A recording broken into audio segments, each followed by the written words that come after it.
Welcome to Legislative Updates. I'm your host, Doug Thompson, with my co-host, John Barker, and that's John on your left.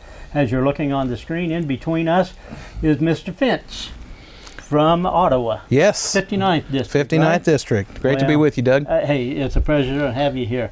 And as you guys know from watching this multiple times on Friday afternoons, what happens is that when John finishes with the legislature, he will come out, give us updated information. We have the current information and accurate information. And John, we appreciate you taking time to do that. No, I'm always glad when Blaine comes out. He's the Speaker Pro Tem of the Kansas House of Representatives, and we've been friends since we came in together. That's right. In 13. It seems like longer and longer ago. and we have, I chaired the Judiciary. He chaired the Judiciary. I was the Rules Chair. He's been the Rules Chair. Now he's Speaker Pro Tem, so we all have to look up at him because he's sitting in the big chair. But basically this week, Doug, from last Friday, we adjourned for our turnaround. So we had Monday and Tuesday off.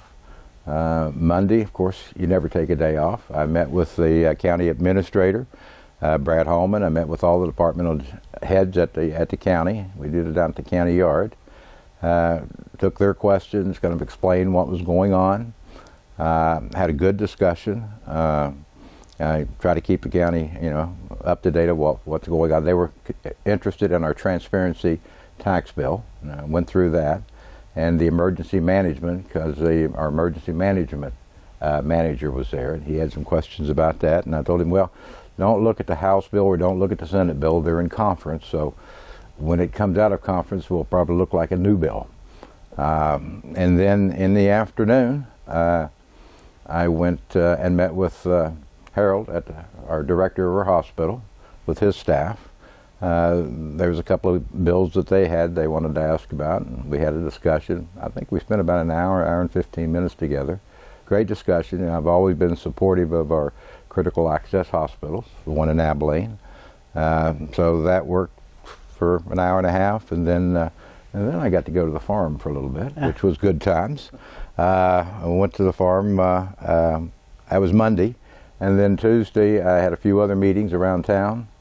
I had to go down to the Quality of Life Coalition, which I'm on the board of directors. We applied for a grant through the health department, so I had to go down and sign the application.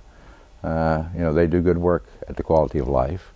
So it's been a full, and then I headed back Tuesday afternoon, got back in Wednesday.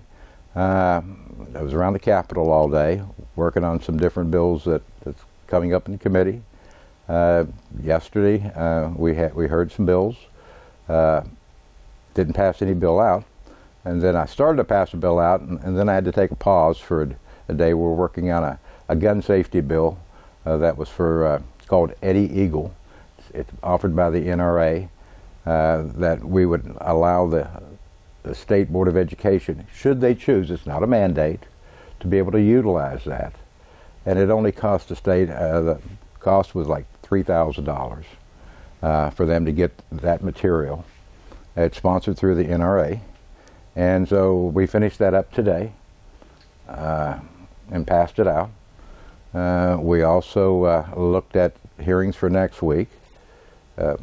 We've got a full schedule next week. We're going to be looking at sports book. We're going to be looking at just some other bills. We have a bill from the fire marshal's office. Presently, they can only investigate if they're called in on a death case where a fire ensued. And so Doug Jorgensen, the chief fire marshal or head fire marshal of the state, came in and testified, and he's worked with Ed Klump, who represents law enforcement agencies. And they've worked out an amendment, so I anticipate working that Monday and getting that out on the floor and hopefully get it heard.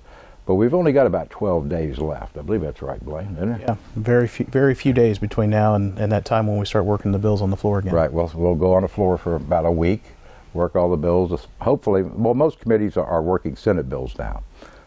Because I have an exempt committee, I can still work House bills and Senate bills. So I'm working through the Senate bills, and then at some point in time, we'll start going to conference.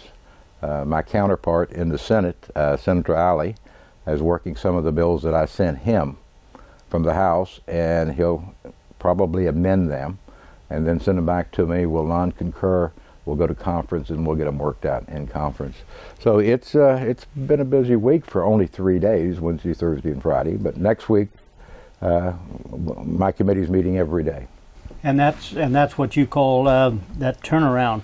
Right. The Senate bills come to the House, the Right. House bills goes to the Senate. Right. And John, you're on your 5th term right now. Right, 5th term. And Blaine, when we cut away to break here in a minute, but when we come back, I want to see what's going on with you. But what Sure. term are you on? Same. Yep. John and I came in together. same Came year. in together. Yep. Yeah, Classmates. That's awesome. That's awesome. We're going to cut away, take a break. You're watching Legislative Updates. We'll be right back. Welcome back to Legislative Updates. I'm your host, Doug Thompson, with my co-host, John Barker. This is Friday, and John has just come in from the legislative sessions to share on legislative updates with us. And in between us is Blaine Finch from the 59th District, which is Ottawa.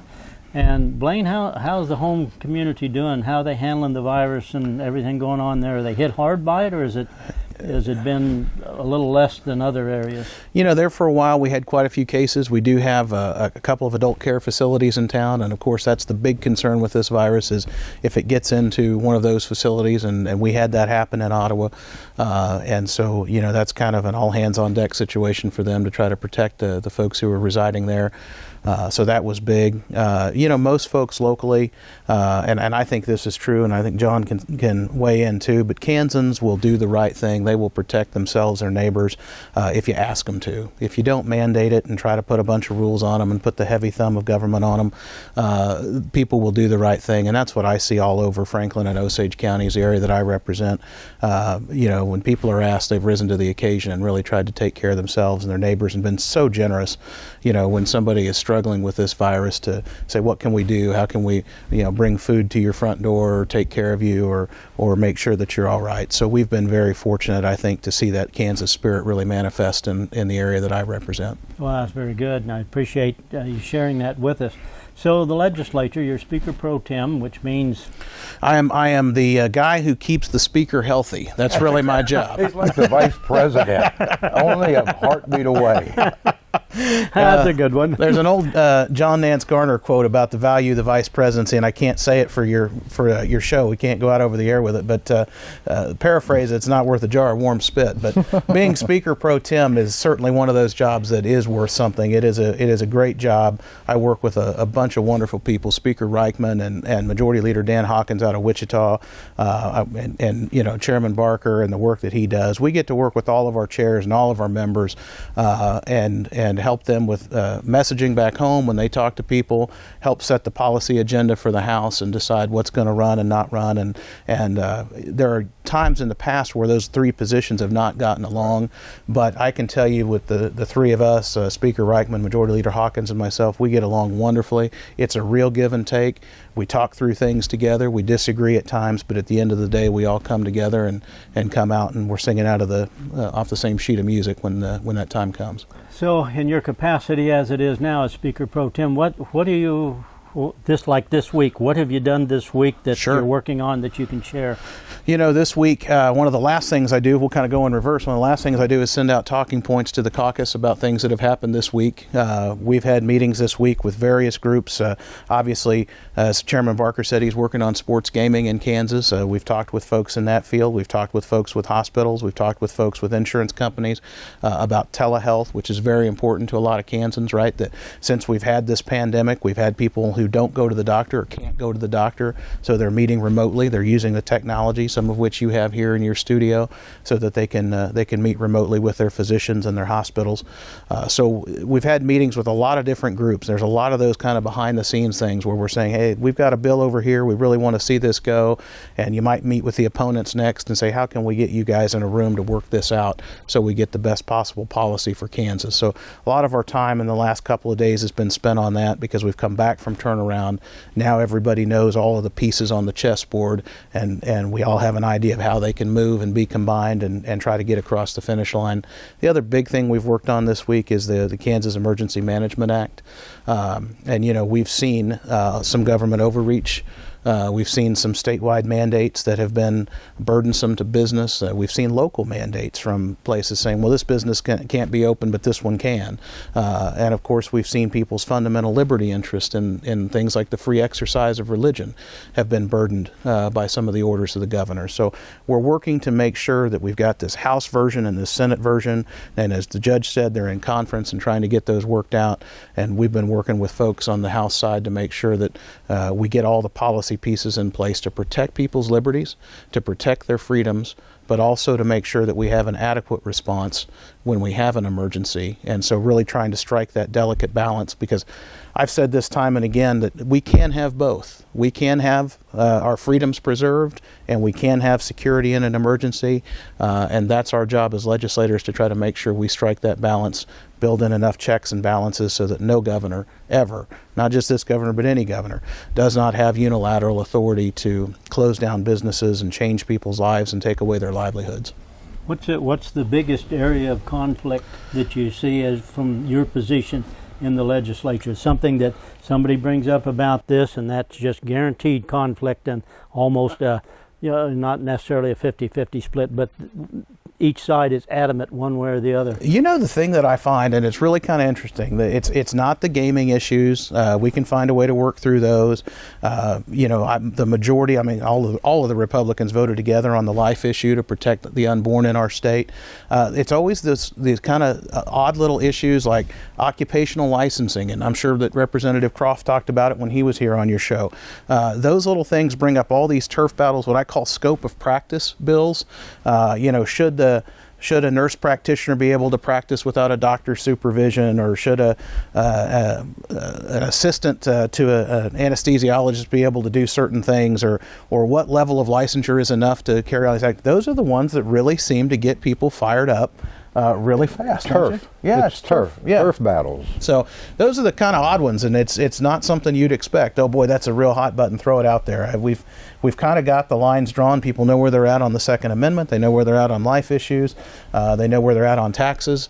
But when you get down to the little one-offs, like, they got to pick between, do I trust my doctors more or my nurse practitioners more? And that really puts people in a tough spot. Yeah.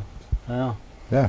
And when we come back, maybe we could talk about, he carried a bill on which will help municipalities with the gas issue, with the high prices and everything. Sure. And it shows the government works best when they're under an emergency like this. We kicked the bill out of the committee, and he carried it on the floor.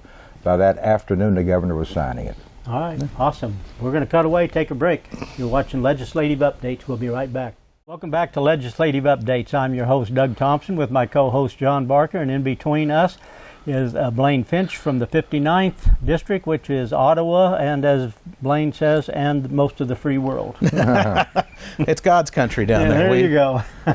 Well, while we were on break, I heard you guys talking about Senate Bill 88, which the numbers would mean something to me, but that's all I would know. So what is Senate Bill 88? Well, Senate Bill 88 is the state's response to the big cold weather event we had in February. And, you recall that you had those temperatures that were sub-zero, and they really extended from, the border with Canada all the way down into Texas. And the result of that is that we had a huge disruption in the supply of natural gas. Natural gas, when it is mined out or drilled out of the ground and produced, there's a lot of water that's a byproduct. It got cold enough that those wellheads froze down in Texas. They had some pipelines that were shut down, and so this severe supply constriction occurred right at the time that everybody had a huge demand to keep their furnaces on and keep their homes warm. And the result is that we saw natural gas prices on Thursday go from $3 a unit to, by that Monday, they were trading at over $620 a unit for natural gas. So unfortunately, the way the system works in Kansas, we have a lot of municipal providers, right? The city is your gas company or is your electric company, and they were hit with these bills, and they've come due, and what do? We can't afford to do that. The tiny town of Dickinson normally spends $125,000 a year on gas, Doug, and their bill for that week in February was $241,000. How did they cover that? Well, that's what Senate Bill 88 fixed. What we did is we have about $4 billion in idle funds. Those are just state reserve funds that we hold because we can't invest them in anything we can't get at very quickly. We get very low rates of return. and we said let's set aside $100 million because that's what they told us was the liability for these gas and electric bills for these cities, and said let's put $100 million in a low interest loan fund, and cities can borrow that out at about 0.25% in interest, so a very low rate, and they can take these big chunks of bill that they've got to pay and spread them out over 10 years. And by the way, that's what the big companies are doing. The Evergys of the world, the Black Hills, the Atmoses of the world, they went on the private market and borrowed money. But under our laws, cities can't do that. So they had to have a different option, and this was that option. We introduced that bill on a Friday. Or I talked about the bill on a Friday with the revisers, and they drafted it up for us. And by Monday, we had the bill introduction. And then we had a hearing Wednesday morning in the House Financial Institutions Committee. They did something that the judge here is very adept at, and they gutted out a Senate Bill 88, and they put our House bill in it, right? And that's what you got to do sometimes to make something move fast. And then we carried it across the floor. I carried it that morning, and we got it over to the Senate, and they concurred on it in the afternoon. The governor signed it that night. So to see something go through the legislature that fast is very unusual, but it really reflected the need in our communities because they were about to get their second round of bills, and the option was they either defaulted on that bill and lost the ability to buy natural gas for their community, or they had to declare bankruptcy. Right. Yeah. And the city of Marion contacted me because they provide gas in the city of Marion, and their bill was 3 times what they had put in their budget for. And so when Roger called me, I said, well, we're working on something. Hopefully it'll work. And I noticed today the state treasurer put out the number of cities that have applied for for that money under the loan provisions. And the interest is very, 0.25 or something like 2% that. 2% under market? Yeah, 2% under market. So it's a real good deal for the cities. And that will keep some of these cities from de-unincorporating or whatever, or taking bankruptcy. So the legislature can work pretty quickly on emergency issues. It really can. And that update today, Doug, $35 million in loan applications already received. Just for that? Just for that program. And you're anticipating maybe 100 we think 100 million? Is probably the number that we know from the Kansas Municipal Utility Organization. We know how much they had to buy, and then they have to pass that on to these cities, who then have to pass on to their consumers. So we know that it's about 100 million in liabilities out there. So we anticipate the loan fund will get used up to 100 million. Okay, now this one may not be a fair question to you guys, but let me just throw it out to you here. Does Kansas, the legislature, have a consensus like the Keystone Pipeline being shut down, and what's that's going to do to gasoline prices and prices so related to gasoline products, whether it's oil or anything like that? What do you anticipate, or isn't anything that's even on your radar screen? No, this is something, and we've had resolutions supporting Keystone in the past. Kansas is a state that has a lot of mineral severance. We've had oil and natural gas production in this state for years, and we've got a lot of pipelines that run through Kansas. Kind of being the crossroads of the United States, not just above the ground but below it, in terms of the pipelines that run through here. And I would say the consensus in our legislature is to support energy development, to support energy independence, and we would rather have energy produced here in the United States and not have to rely on foreign countries and be dependent on them for our energy. So, pipelines like Keystone and like the ones that I talked about with the cold weather event, we need those. Right. And we've seen firsthand now what happens when we don't have the ability to move supplies of those critical energy assets around the country. So I would say the consensus is to support it. Right. And we have a pipeline that comes through the county, as you well know, Doug. Yeah. We were hopeful that we would get a second pipeline until the president stopped all construction on the pipeline, but we were going to get a second pipeline. Energy independence is important for this country. It's very important for this country, and to rely on other oil because we don't want to touch it or restrict it in so many ways, it's just not a good deal. It would, outside looking in, you guys see it much more than I do, but it would seem like we're just helping out other countries by saying, okay, we'll be a buyer instead of a supplier. Right. And then they get to tell us what we have to pay for. Yeah. And I think gas has went over $1.20 since the last election. And there per is gallon, yeah. $1.20 per gallon. And there's ecological risk to having tankers traverse the ocean and getting oil from other places as well. So I think that's a bit of a red herring argument. We really do have to focus on energy independence and keeping it right here in the United States. Yeah. All right. Appreciate it. We're going to cut away, take a break. We'll be right back to watching Legislative Updates. Welcome back to Legislative Updates. This is our final segment for this show, and as always, John, I appreciate you coming in.